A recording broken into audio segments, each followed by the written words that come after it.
I would like to begin by acknowledging the traditional custodians of the land on which we meet today, the Arakwal people of the Bundjalung Nation, and pay my respects to the elders past, present, and emerging. Hey everyone, and welcome to the Human Design Podcast with me, your host, Emma Dunwoody. I'm a qualified master coach and human behaviour specialist, as well as being a qualified human design coach. And I work with clients every single day to answer the big questions. Who am I? Why am I here? And what is my purpose? I also assist them to transition from the person they think they should be to the person they really are on the inside. I teach people how to actually live their design instead of just knowing it. And if this is something that you want to do too, well, stay tuned or reach out for private coaching or Human Design Unpacks, where I show you exactly how to live your design. Before we get into today's episode, I want to share something really amazing with you. And it's actually one of our new Millions of Millionaires sponsors. So, to introduce this body graph chart software that we've been using that's been mind-blowing. So I want to welcome the amazing Taylor Dyson, who is my incredible operations manager. Welcome along, Taylor. Hi, thanks for having me. I'm so excited to have you here. This is actually something that we implemented when? April. Yeah. And this year. We were just trialing it out because they'd reached out to us in regards to sponsoring the podcast or something like that, wasn't it? And so it kind of wasn't even on our radar, and we tried it out and we had such low expectations. And then what happened? Well, I remember sending you a message going, Emma, why are we not using this? Because I was mind blown. You know, we get a lot of requests for stuff like that. And, you know, there's new softwares all the time. And I clicked on it, like you said, with very low expectations. And I started looking through what they can do. And I got so excited. You know, the MG in me was like, oh my God, we have to use this. And I saw the potential of it. And it has delivered more than expected. It's really awesome. Amazing. Now, before we get into the actual numbers, because I know numbers with Taylor is a thing in our business. She loves to share all the numbers. Let's just tell the listeners exactly who it's for and what it is. Yeah, so it's a great tool for anyone who uses human design in their business. So if you're a human design reader, a human design coach, or just someone who uses human design in your business, if you incorporate it into whatever you do, it's a way for you to embed an actual human design chart tool into your website. So, you know, if you want someone to get their human design chart, you probably send them to an outside platform somewhere, go to this website, put in your details and get your chart, whatever that platform might be. There's a couple big ones. And what's cool about this is that it allows you to put that tool on your own website and it's yours. So when someone comes and, puts their information into your website, they get their chart, and then you can hook it up to your email list, to your newsletter. You can have it linked to your own content. You can customize the reports afterwards that they get, so it's your own descriptions of what, this type is or this profile. So that's kind of what it is. Oh my God, I love it. And it's so cool because I actually remember when Jenna Zoe, because it must be the same software that Jenna Zoe used and before anyone else. Yeah, right. And I was always like, wow, her chart looks so beautiful and it's on her website. That's so cool. So yeah, when we started using it, I was like, this is beautiful. I'm really excited that we can do it.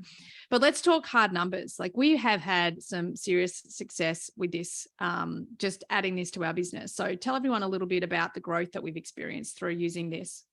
Yeah. So since implementing it into our website in April, there have been over 4,000 people that have downloaded their chart through the website. And that's unique. That's not, someone who does it twice, because a lot of people, they'll go back because they won't download the PDF or something, or they lost it or misplaced it.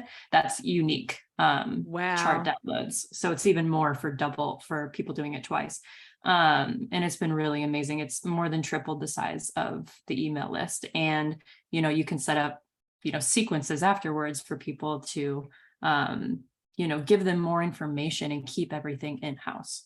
Yeah. And because one of the really big things for us is obviously human design made simple. So it gives us the opportunity to give our way of teaching human design directly to the people who want it. And I love that. I love that every single person that wants to get their chart, that downloads it, we can then support them on their journey straight away, which is, of course, what you set up, because you're amazing, to make sure that not only do they get their chart, but they also get this support, free content support that helps them as they're, new to human design and on their journey. So beautiful. So how do people access this? What's it called? And I know that there's a benefit for listeners of the podcast. Yes. So you can go to the link in the show notes, or you can go to bodygraphchart.com. And they have been kind enough to give the listeners of the Human Design Podcast a 50% off discount for 12 months, which is huge because it's already inexpensive to begin with. And then the 50% discount is going to put it at $25 a month. That's in US dollars. So wherever you are in the world, it'll be, a little bit different, but 50% off for 12 months. And the code is Human Design Podcast. And we'll put that in the show notes too for everyone. And one of the other things I want to say that's really cool about this chart tool is that it's 100% customizable, and it actually gives Chiron and the 4 arrows, which is what a lot of chart tools don't do that. So that's one thing that a lot of people are drawn to when they go to get our chart from our website is, I can get the arrows because of it, or my Chiron gates. I love that. It's so cool. So check out the show notes, people. Get on it, because really it is such a powerful and, as Taylor says, inexpensive tool. Like, it paid for itself in the first 2 days, I seem to remember, or first day, I seem to remember. So it's so valuable, and it gives you the opportunity to really build your brand and your communication with your clients. So thank you. Go check it out. Hey, everyone, and welcome to today's episode. It is transits time again. I feel like we actually should have a little tune. I know we had a tune back there in the history books for the, what was it? For the Celestial Spotlight. But I feel like we Spotlight. I love it. We almost need one for the transits. So anyway, welcome, Jen. It's so lovely to have you here. It's lovely to be back. Although, as we were saying before we hit record, it seems like about 7 minutes since we recorded the last one. Oh my God. I assume we're going to get into this. What the is with August? Like, poof, it has just disappeared in seconds. But before we talk about August, I want to let you guys know, for our beautiful devoted listeners to the transits, I'm going to let you know something really, really awesome and special, and it's just for you guys. As many of you listening might know, every year I run a mastermind. Some years I run 2. This year I'm only running 1. And, well, the truth is, we ran a masterclass to launch the mastermind, but we launched it a few days early in HDX and filled it. So we didn't do that in the end. I really feel like Taylor and I have had such a good laugh about this, because ultimately we have done everything in alignment with our design. And this is how easy it gets to be when you just keep turning up and you stay in your experiment and you believe in yourself and you practice strategy and authority. This is how easy it gets to be. And this year, I didn't even get to tell you guys before we're nearly full. This year, Jen's running one of the classes. Boop, boop. So we have me running one class and Jenni running the other one. So my class, my group is actually full, but we have 2 places left. In fact, technically Jen's is full too, but we're going to take 2 more people because we're only running one this year. And we're going to put the link in the show notes in this episode. So if you want to get on it, you want to get on it fast, because we've still got another email to send to our HDX community, who are the people who actually filled it up, because if you're in HDX, it means you get access to everything first. So we already have people in there that I know are going to take it. So if you really want to jump on the mastermind, which is our certification program, you're going to hang out with Jenni and a small group of people for 3 months. You're going to get a certification at the end of it. You're going to get really deep into your own design. And then you're going to also be able to use what you've learned to help other people, whether they're friends and family or clients, with human design as well. And it really is the pinnacle of the programs that we run. And there's this beautiful thing that happens every time we run the mastermind. That is, the community that is created is the people, or they will become people that potentially will be lifelong friends. They will be your human design buddies. I have seen these groups of people stay together for years and years and years and support each other. not only through their spiritual journey or their personal development journey, but in life. So it's not to be missed out on. The link will be in the show notes. It's exciting this year, hey, Jen? So exciting that you're running one. I mean, it's interesting, thinking about how I was talking with one of my human design study groups last night about precognition and how we sometimes get these pre-awarenesses. And, when I now in this position sitting with you and I'm, co-teaching one of your sessions for your mastermind and just looking back on the journey that I've been on with you and how I didn't understand, why I needed to get on the first mastermind in 2020 and why there was this pull between you and I. And then over the years, it's kind of shown me why, that there was some kind of fractal resonant thread that we needed to play out and to support each other and to be in this kind of opposite ends of the world, yin yang kind of position that we're in. And just that I've had this feeling in me almost from the end of the first mastermind that I remember thinking I would love to be the one holding space for this group. And then I just leave it at that, and I'm a projector, so I just sit around and wait for invitations. And then 2 and a bit years later, here the invitation comes and I'm still, happy and grateful, but also a bit like, oh, there it is. That's how long it takes. I love it. I love it. And you know what? We were talking about this today on an HDX call. We had Yvette Mayer teaching human design marketing with human design. It's freaking epic. And she said something similar. She was like, you know what? I manifested this because I just knew. I just wanted to be invited into HDX to be able to teach to all of Emma's crew. And sure enough, there she was teaching what I think is some of the best marketing with human design, like strategy and systems that I've seen. It's really and Yvette was in my group that first mastermind as well. I remember she was too. Yeah, so good. Here we are. Yeah. So let's get into it. Shall we talk transits? Shall we talk August? I know we've got a bit of a time limit and we've been nattering before we hit record. So let's dive in, beautiful. Yeah, I mean, hang on a minute. I've picked up the wrong notes. The thing I feel about August was it just, like, time took on some kind of other quality than the one it usually has. It was like, it felt slippery, sideways, non-linear, cyclical, but like, I don't know, it just felt like it was all over the place.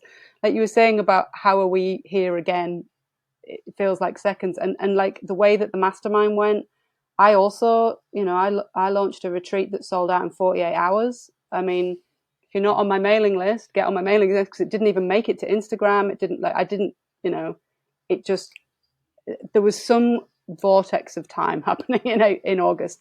Everything seemed to be on unbelievable fast forward. Yeah. So yeah, definitely. That. I wonder about the effect of the moons.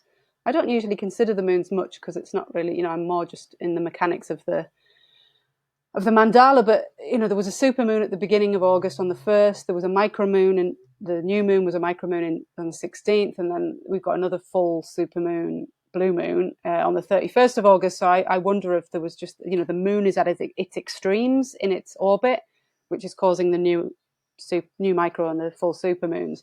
And I wonder if there was something about that pull of, feeling extra, a little bit extra. Mm-hmm. That was basically the only thing I could think that might be causing it, because there's plenty of planets in retrograde, which usually slows things down a bit. And we've had the Lion's Gate as well, so I kind of felt like that energy just freaking rushed in. Whoa. Yeah, I felt it as well, actually. I was recording a podcast with Jess Bubacore on the 8th of the 8th. And yeah, it felt really expansive. I don't know. It's almost like I get to the point now where I almost don't really have words to describe the way that the frequency feels or the energetic landscape feels. It's like I can feel it and I can kind of embody it, but the words just fail me a bit. Mm. I just had that exact experience. I was like, oh my God, I get it. I see this pattern. It's happening here and here and here. And then I turned my music off as I'm driving and I tried to articulate it. And I was like, nah. ah. Yeah. And I mean, fascinatingly, slight aside, but fascinatingly, that's kind of where the prophecy of 2027 and Ra's teachings on the mutation of the solar plexus and all that, that's kind of where it's pointing. It's saying, we're going to evolve out of using language to communicate. We're going to communicate. Words. Language will change, huh? Yeah, the way that we understand things and the way we communicate those things to each other will probably end up more like a transmission than a mental understanding. And already, Richard Rudd with the Gene Keys has always said this is not a knowledge teaching, this is a transmission. And so increasingly I'm experiencing that I understand something in a way that I couldn't really put into words, and I could only really kind of give a nod and a wink to someone else who was experiencing the same thing, and we wouldn't really need to say anything. It'd be like, are you feeling what? Yeah, okay, we're both, we get it. Yeah, totally resonate. I get that. Yeah. So I mean, what to say about August apart from it was weird in terms of its timing. We're at the right at the end point of the 360 channel, the channel of mutation, which has been on, defined by Pluto and the North Node since early July, late June, a while. So if I get I'm a non-sacral, right, and I'm no motus defined. So it's like if I get a short period of sacral definition, it messes with me really. I don't know. It's like it gives me less energy than more. It does some weird clearing out kind of thing to my sacral. But this has been on, I've had a sacral definition for 2 months and root definition. And it's almost like it really came into its own in August. It's like I actually could behave a bit more like a generator, like a root-fueled generator who was in the process of mutation and change. And just on a really mundane, practical level, I've been involved in this massive project at the end of the garden, and I've been getting up every day with the energy, with the root fuel, with the sacral energy, to work hard in the garden all day, every day for like 3 weeks solid. So actually, for me, this 360 has given me some experience of what it might actually be like to be a generator. Get up, work hard, fall asleep, satisfied, and it doesn't feel like I've been over pushing it for the most part. Occasionally, because it's not native sacral definition, I can't really tell when enough is enough. But I've actually kind of been riding on it quite in a quite a nice, healthy kind of feeling way. Amazing. It's fascinating, isn't it? Like we tell you guys and manifestors and reflectors all of these things, but yet for you to say that you've had sacral energy definition for 2 months, like that's epic, like it means that you have been, I don't know, you've just had so much access to get shit done, if you like. So it's so fascinating. It doesn't bother me at all when I don't have sacral definition, because I don't care if I get anything done or not. But it's just been interesting. I honestly don't. I couldn't care less. Productivity, not my jam. But it's been interesting to be in a body that has just had this natural pulse of energy that has been being used in that way. So I love that it's also been used in a way to support you in everything that you love, like I think that's what's really beautiful as well, because when we're always talking about human design, we have to be so careful that we don't get stuck in the knowledge and the dogma, to say that, you've had 2 months of energy so you can do a bit more of what you love to do. But it doesn't mean that you have to turn into a workaholic or, addicted to productivity, which I love. I think that's really beautiful. Well, what I've actually created, I've created this beautiful outdoor sitting room, which is actually what I want more than anything in the world, because I can't stand houses. I find I get very claustrophobic. I feel, and there's usually Wi-Fi in there, and but I've now got this really beautiful outdoor sitting room that I can enjoy. It's Northern England. Yeah, I'll have to wear a big blanket, but I don't care, because I'll be sitting outside with the birds and the squirrels and just enjoying nature. So it was very productive for me, and it felt really good. Of course, though, I think, there's still this, the 360 changes stuff big time. So, my big change has been a very physical landscape change, but for, many people, this is big life change stuff, and it's unavoidable, as it just comes along and it changes what needs to be, mutates, it takes away or it brings in whatever it is that's required. And it's big stuff. I feel that. Often. Yeah, big themes. We've had, a very close family member been hospitalized for a lot of it, had brain surgery, had, heart surgery, like really big stuff. So I also just want to acknowledge that my observation of this channel is that it all of a sudden you wake up one day and everything's not quite as it was yesterday. So for anyone that's listening, that's experiencing that, then just to send our love and our hearts to you, and also to say it's shifting on the 26th of August. So freaking bring it on. We're out of it.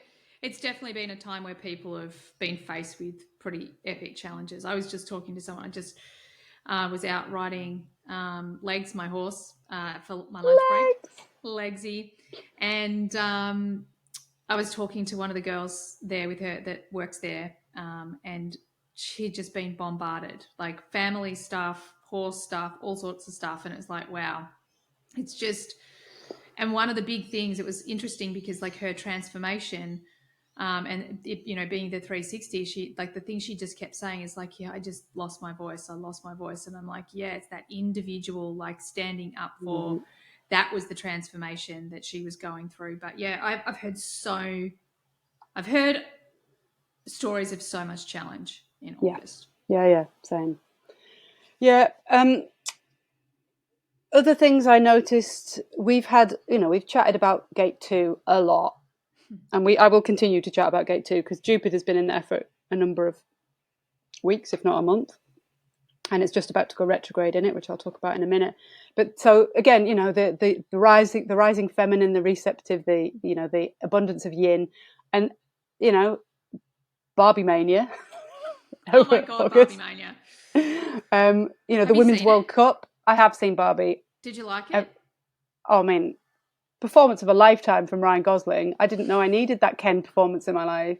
Every time he came on the screen, I burst out laughing. I don't think I've laughed that much in a film for a very long time. I just thought it was hysterical. Like clever, witty, edgy, subversive, but also just lol. Oh my God. I don't know what I thought about it because I kept falling asleep. Like that's not a good sign. But then, I was pretty tired, but still, I feel like I need to go see it again. And the World Cup. How have the Women's World Cup's been epic? Yes. Epic. Bummer. Not only did we not win, you didn't win. But you know what, Emma? Still been sport epic. Won. 100%. Like it's absolutely changed. I mean, in Australia, like the way that seemingly overnight, people's attitude to women's sport has completely. My youngest son was like, Oscar has been all over it. Like he would never have watched women's sport, but he knows every single one of them. We've watched the Netflix. Is it Netflix series or is it ABC? Anyway, there's this great series on the Matildas here in Australia. Obsessed. Had to watch every game. Yep. It's been amazing. I'm so impressed. Like I'm so excited. It's changed the face of the planet. It has. It absolutely has. I mean, we had it 2 years ago because the Lionesses won the Euros. And so what you're describing with Oscar happened here 2 years ago with men, boys, everybody getting behind this incredible team of female athletes. And, it's just what made me kind of laugh was I was at my friend's house. So in the household, there's her and her husband, the young male puppy dog, and the young daughter who's 2.5. Who watched the football? Me, my friend, her daughter. Who didn't watch the football? The man and the dog, mainly because the puppy was driving us crazy.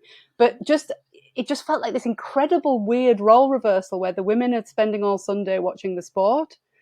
And like if you watch Barbie and you see the flip of, the role reversal between Ken and Barbie in that paradigm, it's a really interesting time to watch these paradigms like flip on their head.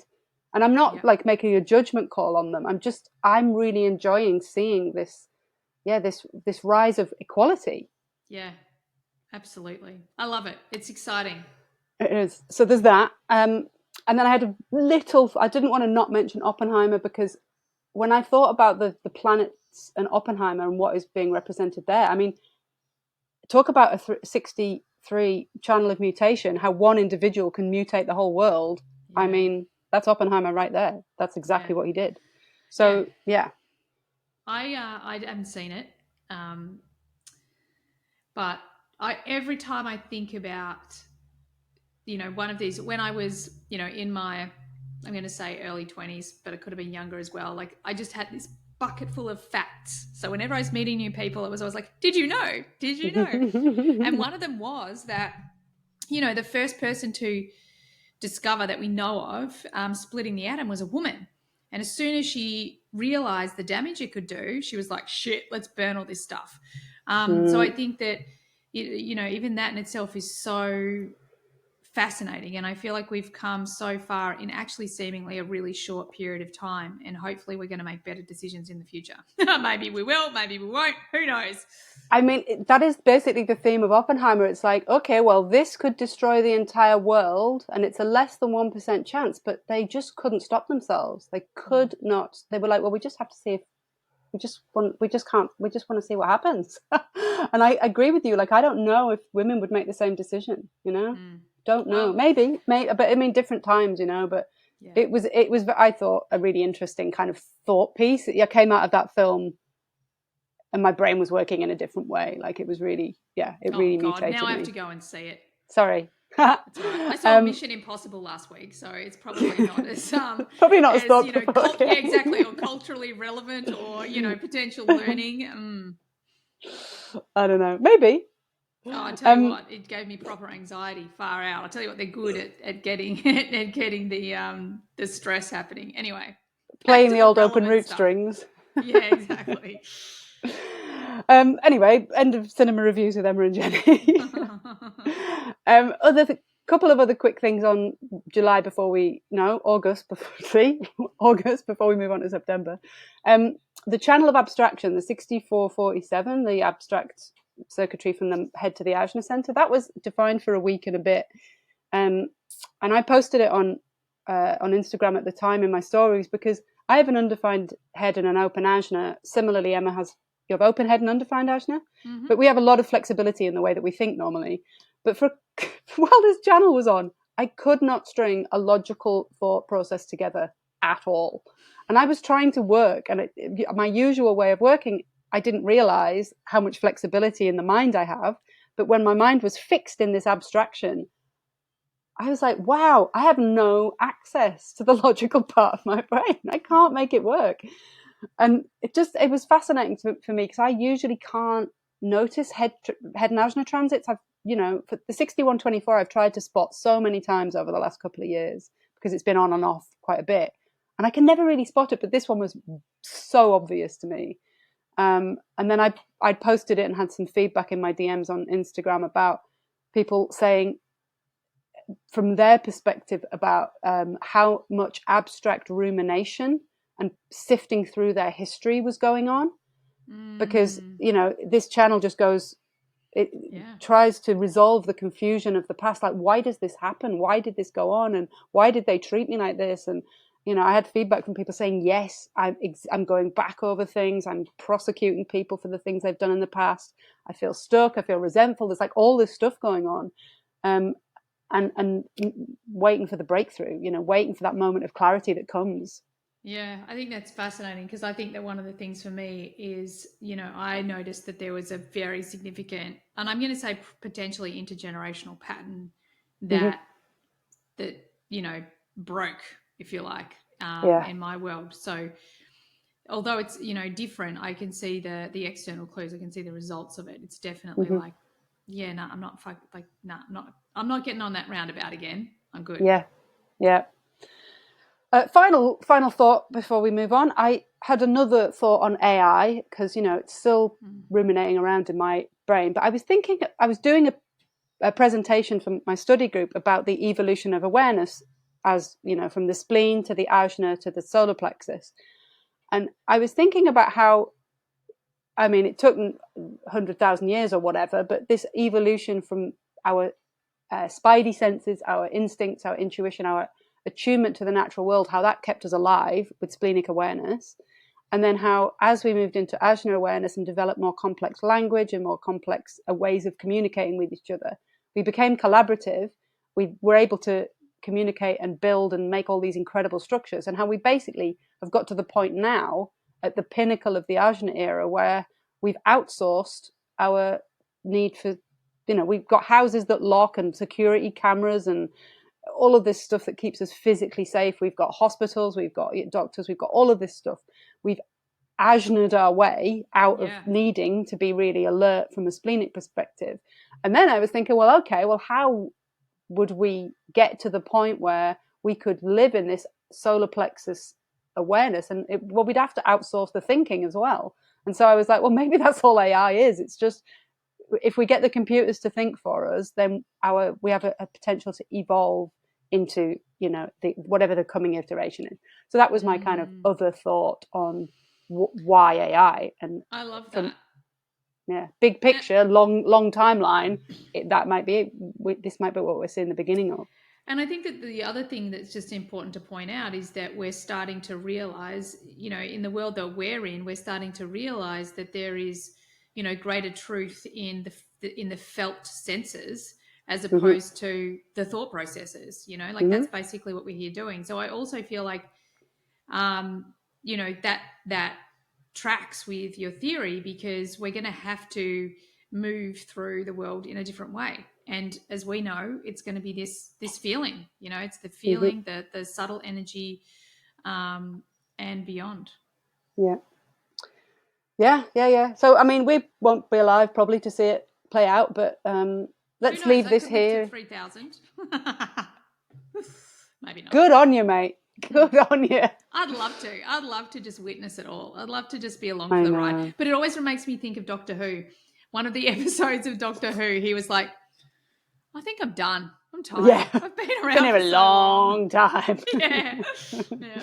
Yeah. All right. So I will talk about the nodal shift at the end of the podcast because it's a big deal. But I want to just quickly start looking at September from the Sun Earth perspective. I know I don't usually do that. I usually let people go back and listen to last September's podcast, but for whatever reason, I'm going to talk about it this month. So as we enter September, we're going to start the month in channel 4037, the Sun Earth creating the channel of community. We're at the opposite side of the wheel from Evan's birthday. So we always get this week of the 4037 on.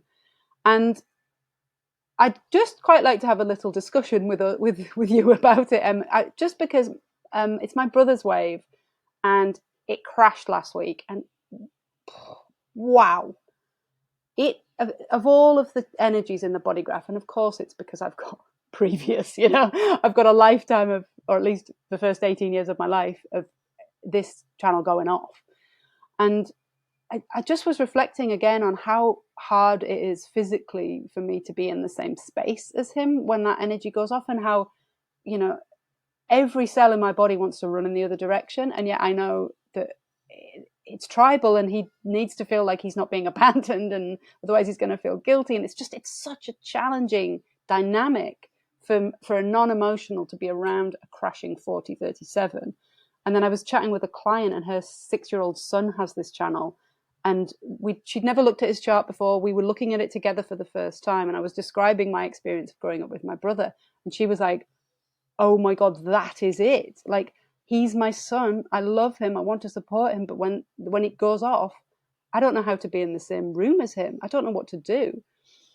And so I just wondered, you've obviously experienced this from being the one with that channel, and I'm just interested about how you manage it internally, because part of my observation is I'm not going to say he, because I feel like it's the channel looks for blame immediately. It feels like hell in there, and immediate response is, whose fault is this? What caused this? Why do I feel like this?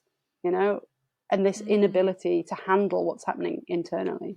Yeah, well, you know what? Honestly, because I now come from a place where there are no epic highs and there are no crashes. Even when I'm faced with really, challenging things in my life, I'm not experiencing that. Did you used to experience that?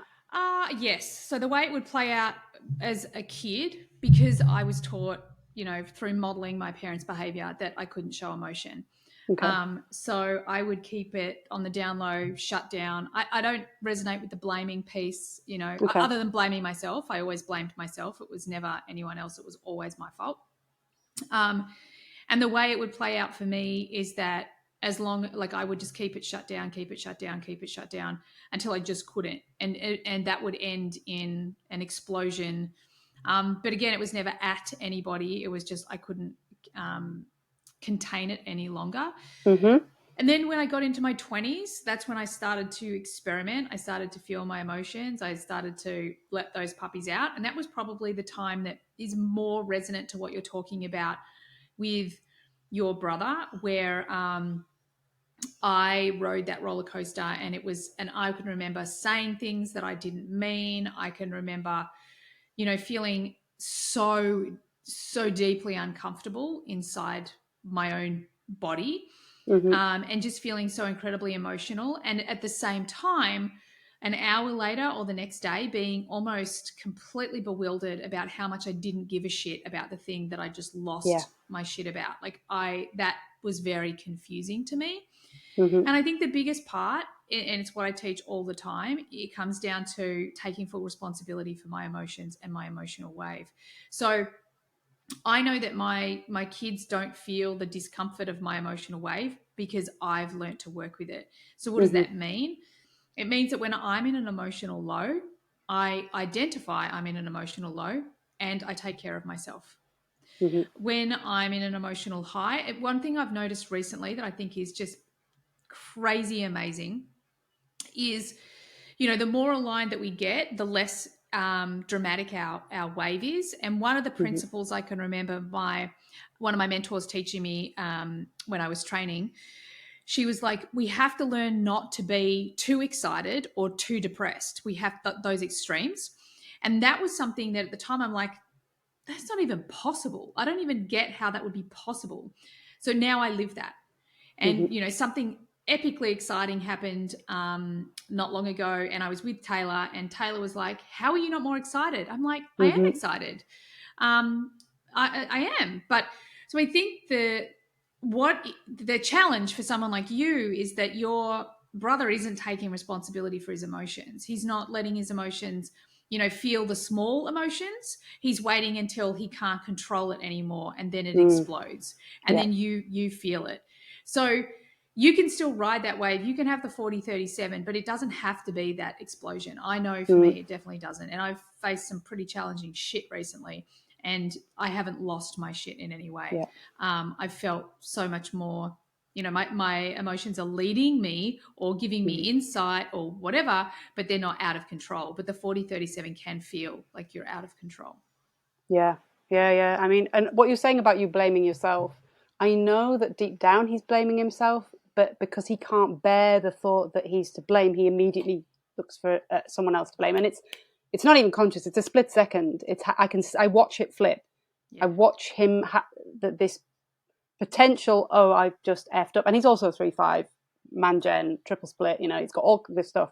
But I watch him flip from a microsecond of, that was my fault. I'm not taking it as my fault. I'm blaming someone else, But I think that comes down to my number one principle in life, and that's responsibility. Yeah. It doesn't matter whether it's human design or what it is. It's like, that's what it is, that we have to take responsibility. We have the results in our life because of where we choose to be, and the decisions we make and what we focus on, and, whether we push our stuff down to be here that needs healing or healing it. So I think that's probably the biggest challenge. And I think that's what makes the 40-37 so hard in adults, because they're not taking responsibility for what they feel on the inside, because they weren't taught as kids. And I think that's one of the things of, if you have a 30-47, 37-40 child, one of the best things you can do is let them feel their emotions and let them know that it's an emotional wave and nothing needs fixing or changing, and teaching them that when you're tired, it might feel worse, or when you eat something, it might feel worse. Like, get them to experiment.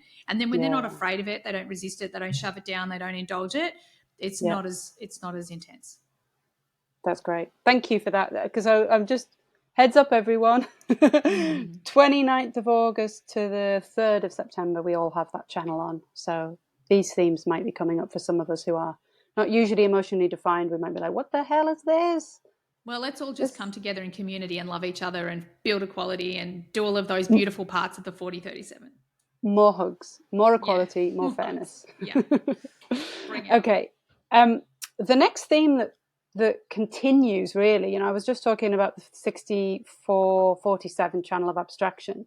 The journey of the sun, once it's come out of that channel, goes on into 64 and then into 47 because they sit next to each other in the wheel. Mercury will still be retrograde in 64 and 47. And Mars has been in those two gates as well since July. So since the 29th of July all the way through to the end of September, there is at least one transit in one of those two gates.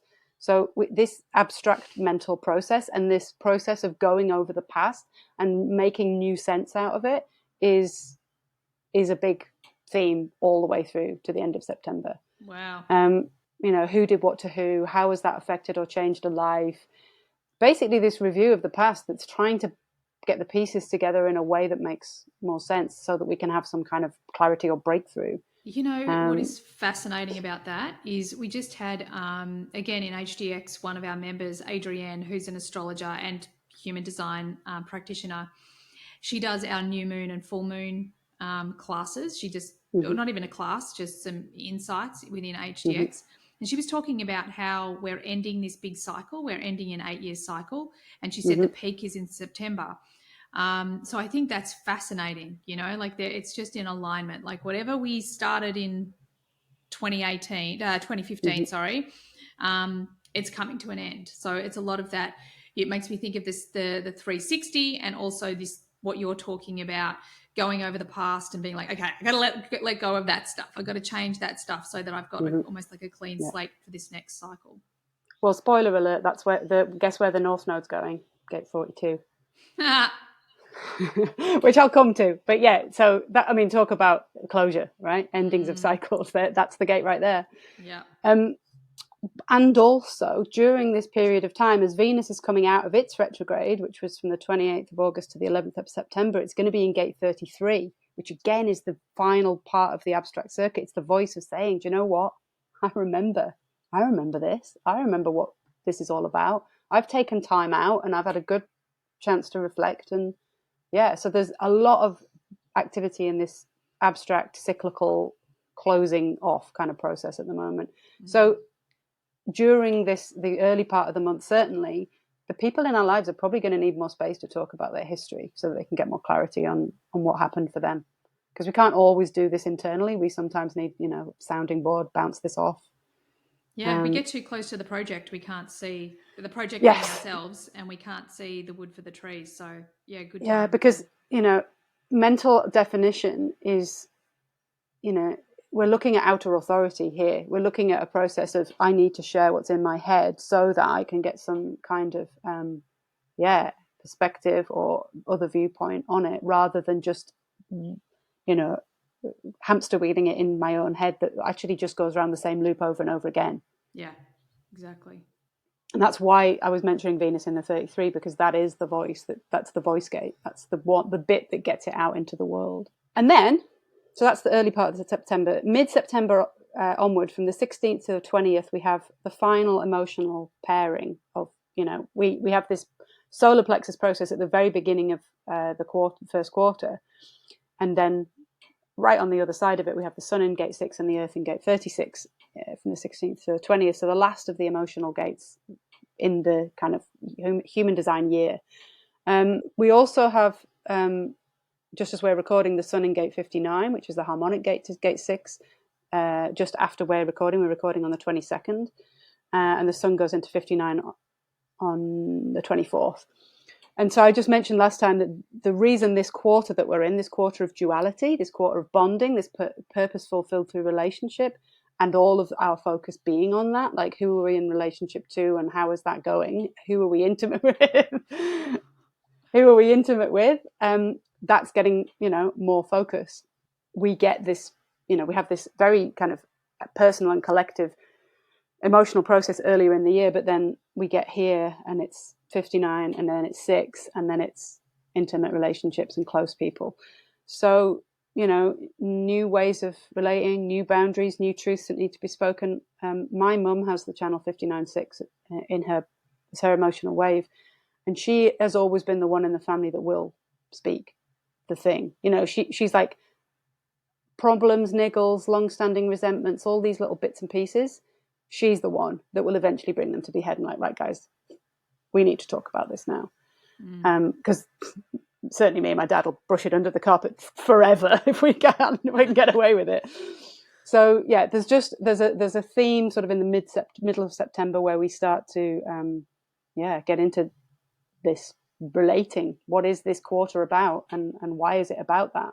And it's much more so in the first part of the quarter than it is second part. When we get into October, November, we're looking much more at the splenic process. And then from there, we're going to get the next G center gate. So if you're looking at the wheel of the year, you'll always see that everything comes in these little 6-week chunks. And there's always a G center gate at the beginning of each 6-week chunk. And so we get to the equinox. In September, of course, we have gates 46 and 25. 46, gate of determination or pushing upward, love of the body, and gate 25, the gate of the spirit, of the self, innocence, love for all things, universal love. So then they will set the tone for the following 6 weeks. So as we start to get into the latter part of September and we get these G center gates over the equinox, we get a new theme, if you like. The first part of the quarter of 3 is the last 6 weeks are all about gates 7 and 13, right? The roles we take on in the collective, leadership grounded by listenership. That's been the theme of where we're at now. As we go into the next 6 weeks, we're looking more at these more heart-centered, cross of the vessel of love, spirit of the self, kind of love gates. So it's a different theme for the latter part. And I just wanted to mention, you know, Venus is still retrograde as at time of recording. She comes out of retrograde on the 3rd of September. And the theme of leading the collective has been a big part of the Venus retrograde. It was retrograde in gate 7 from the 16th to the 27th of August. It's stationing direct in gate 33 on the 3rd of September. And then it will go back into gate 7 in forward motion from the 12th to the 23rd of September. So again, Venus is bringing a lot of focus on our highest values in leadership. What is it that we actually value in a leader? What values are we actually leading ourselves by? So there's been a huge amount of focus on that as well at the moment. You know, I've been slightly uncharacteristically listening to a lot of podcast interviews with members of the Republican Party for no apparent reason, but just I think I'm just drawn to listening to the values that potential leadership is spouting, most of which are slightly wacko. But just this kind of assessment, this is a period of time where we're reassessing and reconfirming what values do we actually want to lead by, what is actually inspiring to us.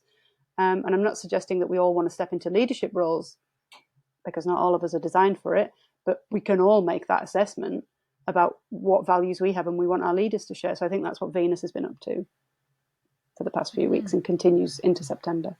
I love it. I definitely feel like there's themes there. I think even I know nothing. Well, I am not involved at all or paying much attention at all to, politics in the US. But one thing I have noticed is there is more diversity. You know, there's more. There's definitely new ways of leading being examined. So yeah. Well, we've got Uranus in gate 23. So, you know, the uniqueness of the individual voice that is not the collective voice, and it is not tribal support. You know, it is just this totally out there genius to freak voice that, you know, some people will perceive as genius and some people will be like, what is this dude talking about? So I think for me, you know, all of that rise of the extreme voice is Uranus in 23. I think that's a large part of it. So in terms of retrogrades, Venus finishes her retrograde on the 3rd of September. Mercury, are we even in yet? I think we might be. What date is it? No, it's 24th. So Mercury goes retrograde on the 24th and comes out on the 15th of September. And like I said, it's gates 64, 47, and a little dabble into gate 40, the gate of aloneness.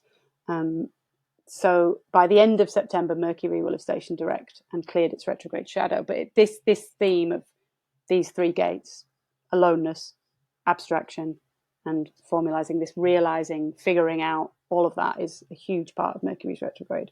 Mm-hmm. So that's the plan. Got my Mexico retreat in there in the middle of September. What dates?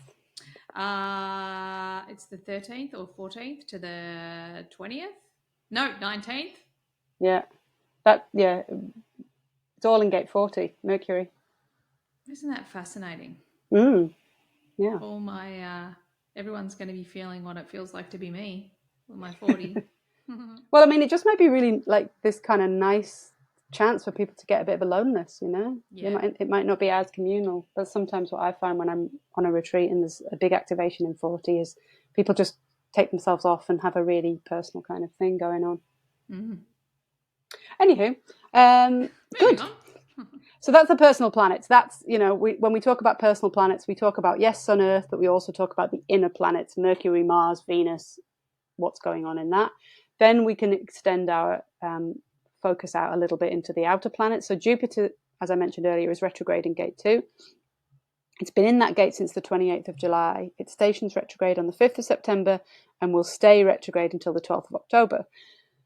So that will mean that all of the outer planets are retrograde once Jupiter goes. And yeah, we're still looking at much more of this abundance and growth in the gate 2, the gate of receptivity, of yin, the direction of the self. It's where the monopole sits, the magnetic monopole sits in gate 2. It's the essence of our own personal direction. It's, this attractive force that's holding the crystals of consciousness together and holding us on this trajectory in our life and inexorably drawing our trajectory, our geometry towards us. It's all about where we are in space and time. And we're getting a lot of focus and attention from Jupiter on this monopole. Am I on the right trajectory? Am I effortlessly letting life come to me? Am I in the right place? More importantly than anything, because if you're not in the right place, you're not with the right people, you're not having the right experience for you, you've mentally taken yourself off somewhere and it all feels like resistance and it's slightly out of alignment. So I think more than ever we've got this this push on our I can't be there anymore. I can't be there's this feeling of I need to be here. I need to be in this place. This is correct for me. I don't like it here. I feel uncomfortable in this environment. I feel like whatever it is, there's just a lot of focus and attention on, are we in the right place? Is this right for me? Is this my individual, personal right place? Wow. That sounds exciting and bumpy and I mean, yeah, if you're not in the right place, you might feel the pull to the right place. And it might feel like, I don't really understand why I feel like I need to go here, but I do. Yeah. I love that. I also want to mention the lines of that gate, because so Jupiter's this part of its retrograde is only going to touch the first 3 lines. And because it's retrograding, it's going to go backwards through them. So backwards, that would be patience, genius, and intuition. So the 3rd line of gate 2 is patience. And this refers to the teacher that never stops being the student. And, I think both of us can relate to this. Yep. It's like, I am permanently in study of some description. I have never stopped learning. And so there is this constant with gate 2, line 3, this beginner's mind. I never know. I never want to get stagnant. And I never want to think I know anything. It's like this. I want to remain a student, receptive to new information, receptive to information, knowledge, a new direction, whatever it is. It's this feeling of, I just need to keep learning and showing up to life as a student rather than as someone who knows. I love that. And I've had this bumpy ride with things. I'm using that a lot today. Bumpy. Very 3rd liney of you. Yeah. With learning, and as you were speaking, like I've been such a freaking sponge. Like I am absolutely the lifetime learner. But one of the things I've noticed recently is it's so much more for me at the moment, the you know, like the being in life and letting life teach me. Like Yeah. I'm learning from the everyday, Mm-hmm. just living stuff. You know, everything's a lesson, everything's a metaphor. It's all about the external clues. It's helping me understand what's going on internally and externally. So I think it's important that I love what you said, you know, like always staying in this place of receptivity, being able to stay open to the lessons, whether you're physically studying something or it's just the lessons that are turning up in your life every moment. Yeah, and I mean, there's anyone who studies human design even a bit encounters the word fractal, and this concept that anyone that we encounter must be on our fractal, and sometimes we don't really like the people that show up, and we can be a bit like, they're not on my fractal though, and you're like, they are, like they're here, you magnetize this, they resonate, so 100%. That's why, like, one of my principles is like the external clues don't lie. Mm-hmm. Like if it's out there, it's in here. It's in here. So, yeah. Yeah. The second line of gate 2 is the line of genius, and this is referring to the natural gift for unlearnable knowing, and this is kind of what we're hinting at here.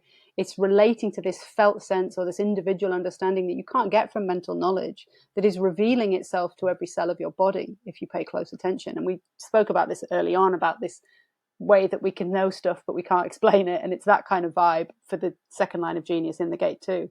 Because we are receptive organisms. Every cell in our body has receptors on it. Our genetic code is receptive. We are in constant receptivity to life. And this is what this is pointing at. This isn't a mental idea. This is in the G center pointing at the sacral. This is a deeply embodied genetic thing. And then the first line of intuition is keynoted in the Rei Vi Ching as sensitivity to disharmony and atrophy. So what I experienced with that is just the sense when something's off. It's not in alignment with the natural order. It's a feeling you get when someone's saying one thing and their whole energy field is communicating something else.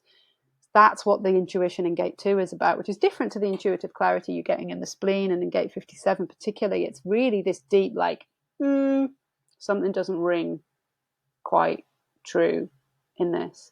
So that is where Jupiter's going to go in its retrograde. And then, of course, it'll go forward back through those. So those three themes of deep inner receptivity, genius for knowing the unknowable, and an intuition of when something is off is, it's what we're getting. Amazing. And I love that we get an opportunity to be, really practicing how these things feel, like embodying these things, because they're also going to be, the more we can practice listening to our subtle energy, our authority, the more we're going to be guided in alignment. So I love that. Yeah. And this whole thing fascinates me about what's right for one person could be horrifically incorrect for another person, and how there's no point in judging or deciding for anyone else, because you don't know what the resonance is like. You can't know what's going on in their body. There are certain people that I can see on the surface are magnificent, wonderful human beings, and yet every cell in my body is like, nah. Yeah. And it's not a judgment. It's not like a mental judgment of, there's something wrong with that person. It's just like, there's no resonance there for me. This is not for me, or this place, or this whatever. It's not for me. Yeah, exactly. And I don't need to make it bad. Exactly. It's that whole, again, another principle I'm always banging on about, like, there is no such thing as right, wrong, good or bad. The more we focus on what resonates and what doesn't, as you said, like, then we stop wasting time trying to make someone right or wrong or whatever, and we actually can be guided to where we need to be. I mean, it's kind of there's something sweet in it, in a way. Like, when I watch people who are very judgmental, what they're actually doing, as far as I can tell, is they're just trying to find people. Like, I just want a team. I want a tribe. I want people like me. I want to, there's this feeling of, like, almost like an inner loneliness that's like, they're not mine, and it's all very mental. But actually, what it's transmitting is just this sweet feeling of I want to feel resonant with people. Yeah. So yeah, I think it comes from a very vulnerable place, but on the surface, it looks pretty obnoxious. Yeah. Well, I think so much of it comes down to, one of the core human needs, which is connection. And unfortunately, most of the global population is doing it unresourcefully. And we do that through judgment, criticism, gossip, like all of these unresourceful things. I always notice when I watch, family members, when we all come together, everyone starts complaining about something. Mm-hmm. And I'll often sit there with like, oh my God, I don't know what to say. Or I catch myself doing it. Yeah, get involved. And I'm like, wow, we all just want to connect, So Mm-hmm. we have to choose to connect resourcely as opposed to unresourcefully, because that's how we're conditioned to connect, unresourcefully. I once spent 3 months on a retreat, on a yoga retreat, where complaining was banned. Nobody was allowed to complain. Complaining mind was not welcome. It was fascinating. Absolutely fascinating. Was it good? Did you enjoy the whole experience? Yeah. So it was amazing to live in a society where no one complains. The vibe was like, sweet. Oh my God.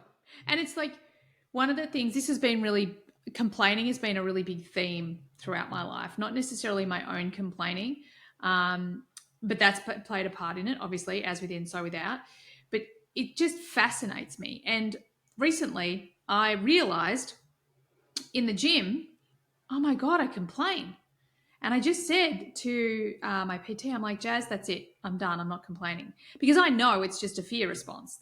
I know why I'm complaining. It's because I'm trying to control something that I can't control. I'm afraid that I won't be able to do what's expected of me. Like, I know why I'm complaining. It's just my fear. So I said to her, that's it. I'm not complaining. And I just stopped complaining. And oh my God, not only did I do so much more, I felt so much more satisfied. Everything was really so much better. It's amazing how because I said to her at the time, like, I would never behave like this in my business. And just having that little perspective shift has changed me being in the gym. But you know what else was so curious to me that I thought, oh, fuck, that's amazing. Jazz was so used to me complaining. The first session, she kept freaking out. Like, are you okay? Are you okay? I'm like, yeah, I'm really fine. I'm just not complaining. So that, like if we just take that as a metaphor, like when we stop complaining, we have to be really conscious that everyone around us is going to freak out a little bit. So we have to stay true. We have to stay true on the not complaining piece. Like, I'm going to choose to focus on the good stuff and not, especially because I have a motor connected to the throat, I have to be so careful what I say. So yeah, I just thought that was a cool little story.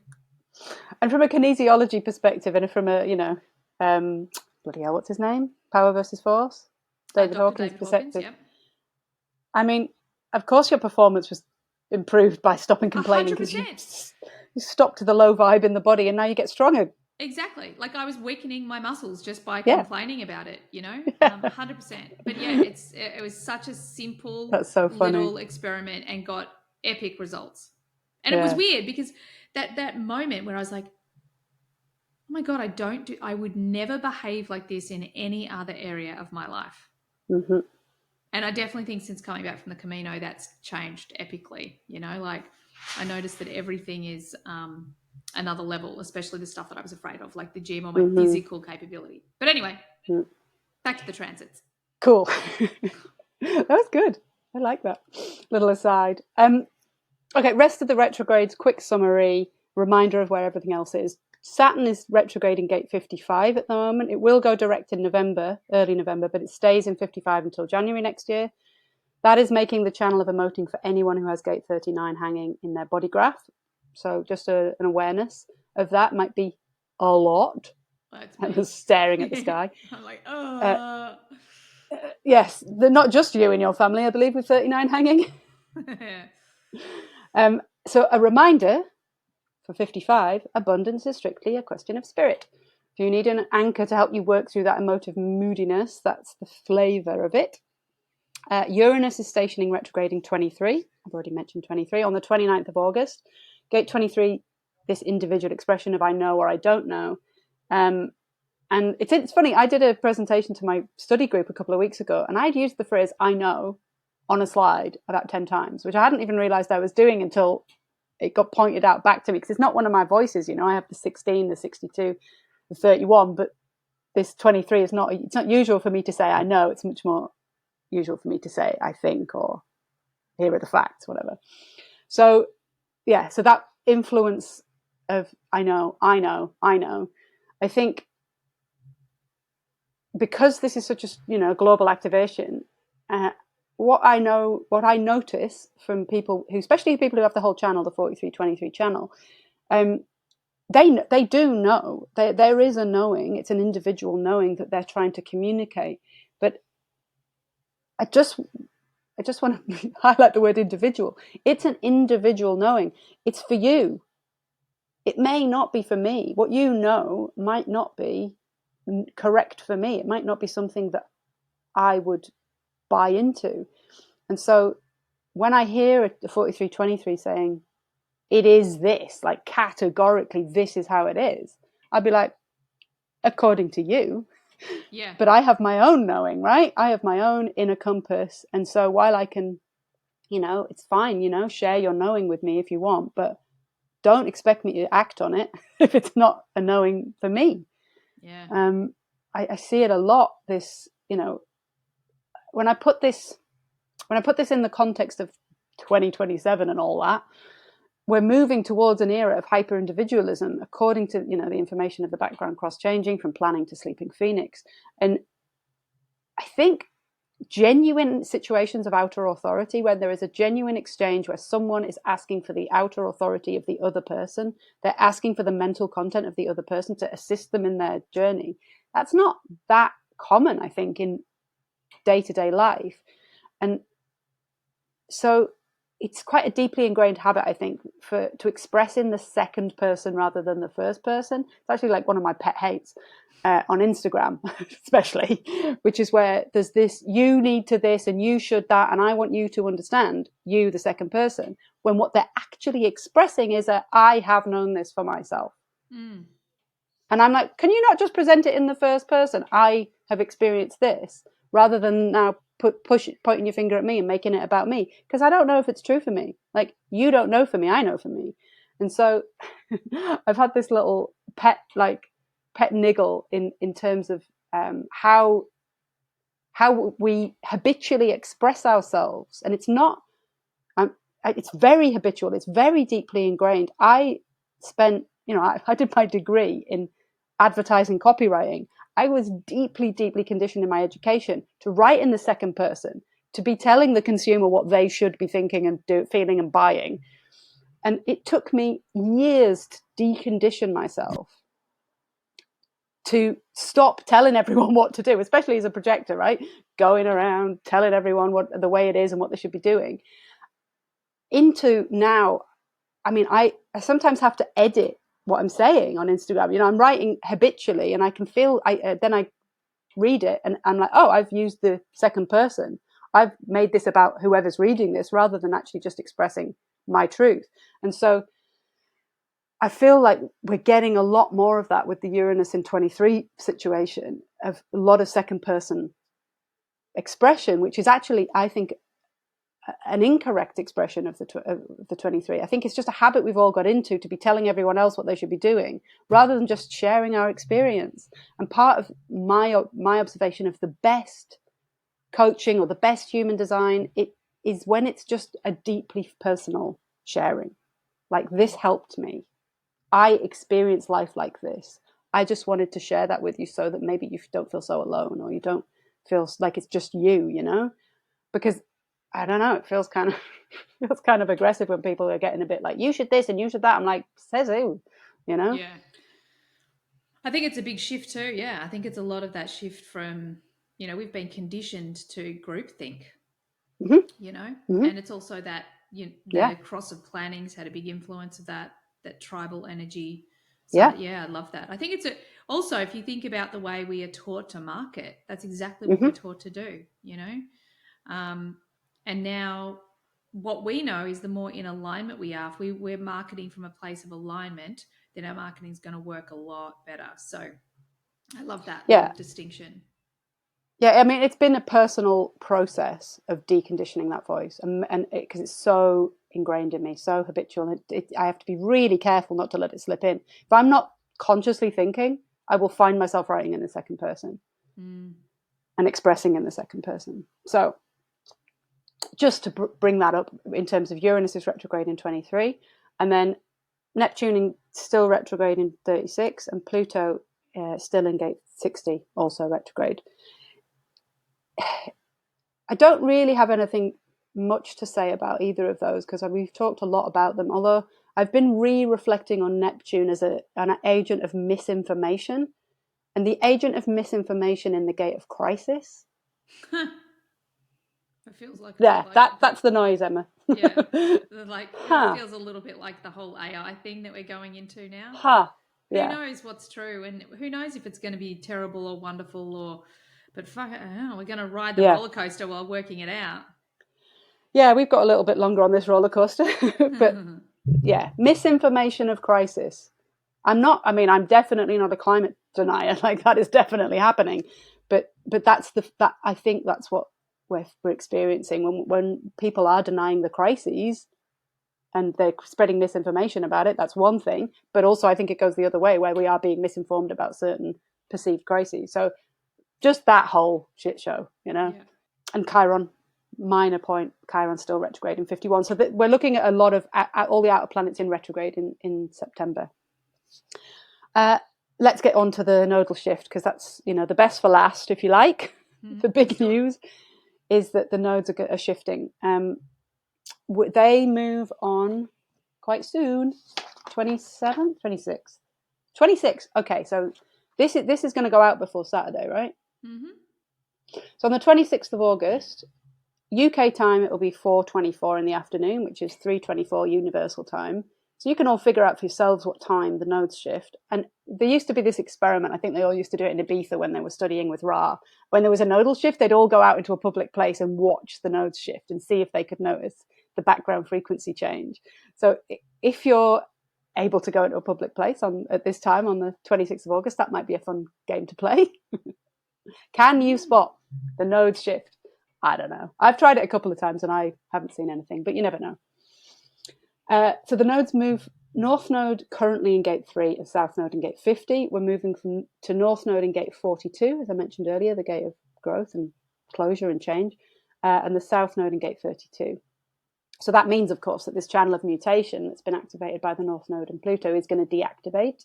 So the global sacral and root definitions will switch off, and the pressure to mutate is relaxed somewhat. It's going to be 4 and a bit months in this new situation until the 8th of January next year.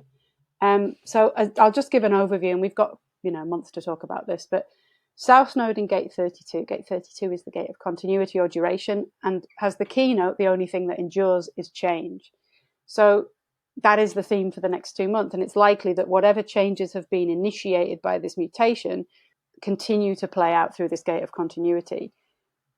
It's tribal circuitry, it's ego circuit.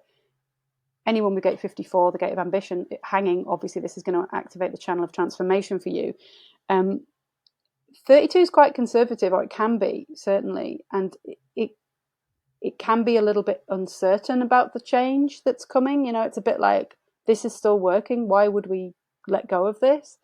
And yet the keynote ultimately is the only thing that endures is change. And so it's having the wisdom through your own strategy and authority to figure out which change is actually correct for you, and that's an instinct. That this is part of the smell. The sense of it is smell, and it's the instinctual stream. So tapping into that instinct to see if you can figure out if this is actually a change that needs to be made, or whether this is actually something that can continue, or there has more duration. And then, so that's usually, we look at, so say a 4-month nodal activation. We usually say the first 2 months we're looking at the south node, and then the second 2 months we're looking at the north node, because it's usually a trajectory. So from November onward, the focus will switch more to the north node, gate 42, and this is the gate of growth or increase. Expansion of resources maximizes the development of full potential in the I Ching. And that's it's about closing off a cycle, or not. There's always the or not. Are we closing the cycle or not? Are we done with this process or not? Have I learned what I need to learn through this or not? Do I need to go back in again? So it's all part of this, abstract, cyclical, balanced development. It's an emotional pathway for the most part. And because, if you look at the abstract circuit as a whole, it doesn't touch the spleen. And so there is this kind of open spleen aspect to the abstract process, which is fear-based. So there's an emotional process going on, there's cyclical process going on, and yet the spleen's not defined in that circuit. So it can be a bit like and I'm terrified of what's happening. So yeah, we'll explore these in more detail over the coming months. But to summarize, we're shifting from a background focus, which is centered on individual mutation anchored in tribal values, which is what we've been getting through the 3 and the 50, into who is going to bring change. More importantly, is that change centered around what we actually care about? And in a sense of like tribal conservatism, where perhaps we're starting to realize that these radical individual voices that we've been bombarded with for however long, they might actually be a bit too radical for the real needs of our society right now. And what we actually need to learn is our lessons from the past and make sense of where we're at before we start something new, which is, I think, the theme that these two nodal gates are bringing in. It's like, it's all been a bit extreme and a bit individual and a bit wow, but actually, what about the tribe? What about the collective? What about where we're at in our cycle? And I would also say that this is an absolutely necessary step, because where are the nodes going after that? Dream team of 51 and 57 from January onward. So we're going to get a bit of a wake-up call, I think, with that activation. So the next 4 months is all about sort of stabilizing and consolidating and, you know, really working out where we are in our cycle and whether we're done with something or not. Yeah, letting go of what's no longer serving us and focusing on what is.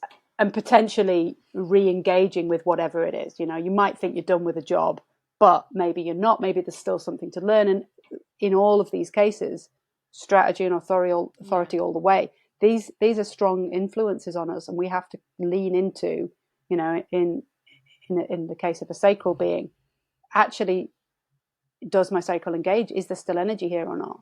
In my case, is anyone inviting me? Do I feel recognized? Yeah. So yeah, it feels like it's been a little bit, you know, the slap round the face with the wet fish has happened in the last month or two, and now it's about consolidating how we feel about who slapped us, and whether we can wipe the slime off our faces. Yeah. I love it. Hilarious. Now I have this picture of myself wiping fish slime. Fish slime off my face. That's what we call it in my meditation community. When you know, it's the official name for it in Tibetan Buddhism is the Vajra Thunderbolt, where the teacher wakes you up. Yeah. And we call it the slap with the wet fish, where you're like, oh. So we're post slap now, but we are in cleanup mode and consolidation mode. I love that. So it's some time for us to be. I just got that picture of, you know, like licking our wounds, but I don't think it's so much that. It's like, yeah, a bit of that, and then a bit of, okay, like you said, I love consolidation. So to me, it's like I'm throwing out old clothes, I'm making space in my wardrobe, I'm letting go of those things that I don't need anymore, and just focusing on what does still have meaning and is still important to be pursuing. Yeah, the tarot, I've got like a tarot card image coming up. I think it's that bit in the swords, when the 4 of swords, 5 of swords, 6 of swords, it feels like that kind of process for those who who are into the tarot. This process of the worst has happened, and now, how do we heal? Where do we go? What are we taking with us? It's that kind of feeling. Brilliant. Bring it on, I say. Yeah. So it's going to be, I feel it feels, it doesn't feel too wobbly. It just feels a bit more grounded, actually, because these, you know, this is more kind of down in the root and the sacral. And yeah, brilliant. That's all I have for you this month. Oh my goodness. Well, it was bloody brilliant as always. So much to go on, and I'm so looking forward to the whole nodal shift thing. Freaking signed me up for that. Jenni, thank you so much. You're so freaking awesome. Emma, thank you so much. Transit team, thank you so much.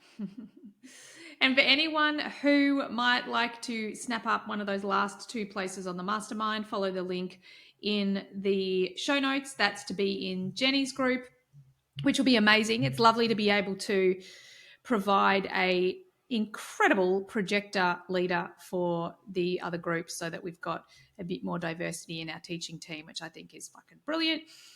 Thanks everyone for being here. We love doing this for you guys. So thank you all for supporting us. Thank you for listening. Thank you for letting us know how much you enjoy it. And yeah, we love to be able to give this and bring this to you every month. So thank you. I trust you got what you needed from today's episode. Bye for now.